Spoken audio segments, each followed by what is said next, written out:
Hello बच्चों, let's read the question. The question says a particle which has zero rest mass and non-zero energy and momentum must travel with a speed equal to c, the speed of light in vacuum, greater than c, less than c, tending to infinity. Okay, तो इस question के लिए हम इसका की concept लिख लेंगे. Okay, और इसका जो की कॉन्सेप्ट है that is mass and velocity of photon. Mass and velocity of photon, mass and velocity of photon, ये इसका की कॉन्सेप्ट हो गया. अभी हम देखिए आपको इसको समझाएंगे कि ये इसका की कॉन्सेप्ट कैसे हुआ.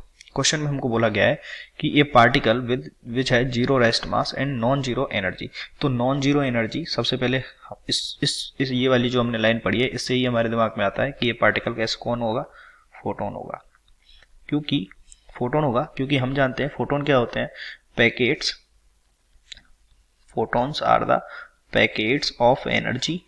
ओके, तो इनकी एनर्जी तो कभी जीरो नहीं होगी. लेकिन जो फोटोन है ये मास कब एग्जिबिट करते हैं, ये मास, इनका मास तभी होता है जब ये वेलोसिटी, जब इनके पास कोई वेलोसिटी होती है, जब वेलोसिटी होगी तभी इनके पास मोमेंटम होगा, तभी इनके पास मास आता है. और तभी जब वेलोसिटी होती है तभी इनके पास आता है. तो हम बोल सकते हैं कि जो इनका रेस्ट मास होता है वो क्या होता है, जीरो होता है. रेस्ट मास कितना होता है, जीरो होता है.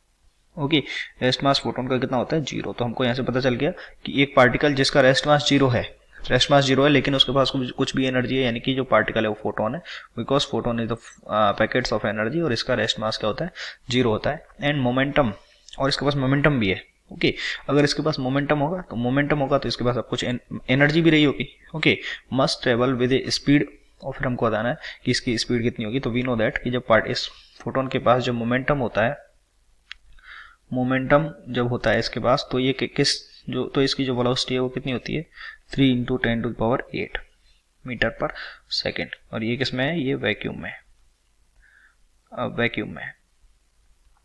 ओके, और ये इसकी जो ये स्पीड है ये किसकी इक्वल है, ये स्पीड ऑफ लाइट के इक्वल है. यानी कि जो फोटोन होते हैं तो वो किस वैक्यूम में किस गति से मोशन करते हैं, वो लाइट की स्पीड से मोशन करते हैं. So equal to c the speed of light in the vacuum.